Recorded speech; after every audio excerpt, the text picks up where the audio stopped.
The 2 Henry theory. This is a really popular Thomas theory, and most people know it.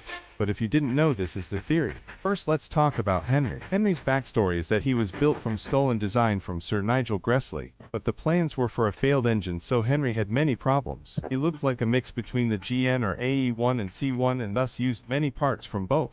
His major problem was his firebox, which was too small, which gave him steaming troubles. Sir Topham Hatt tried his best to fix Henry, but it was no good. Eventually he found a solution, and that was to give Henry Welch coal.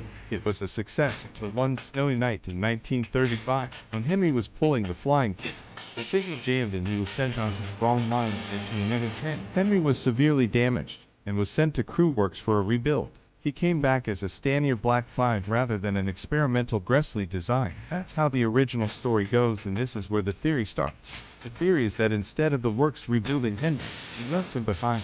Got an engine to replace Henry, gave the engine Henry's livery and number. This has been debated and debated over and over again in the Thomas the Tank Engine community. Now let's get into why people believe this theory. There are a number of reasons why people believe this theory, so I will list them all. The main reason why people believe this theory is because in the Island of Sodor book, Henry has 2 parts to him. Henry I and Henry II. And yeah, this does seem a little bit odd. If Audrey intended for these 2 to be the same character, why would he split their parts in the book? Another reason people believe in this theory is that the rebuild seems too radical and would be effective to buy a new engine. Now, here is why some people think this theory is false. In the book Gordon, Big Engine, when Henry is going to clean the express Gordon says this: "Better be careful, Henry. You're not pulling the flying kipper now, you know. Mind you keep to the rails today, won't you?"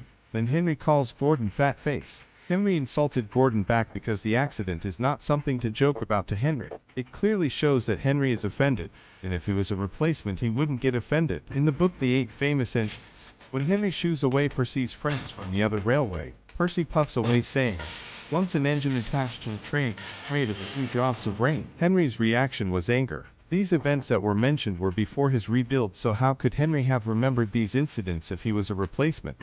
Another argument is that the rebuild could not have happened since it was impossible. But rebuilds like this have happened in real life before. In 1930, 12 of the LNW or Clawtons were rebuilt into LMS Patriots. Now, here is what I think. I think that, when Henry was at crew, they only replaced parts of Henry, which meant he was still on the same chassis, which meant he was still Henry. But by the time the rebuild was done, very little was left of the original design. So, here is the conclusion. I personally don't believe in the theory, but people do have their own opinions. Feel free to write down in the comments what you think. This video is also inspired by Tail Lamp Productions and Scorchzane, so I will link their videos and channel in the description.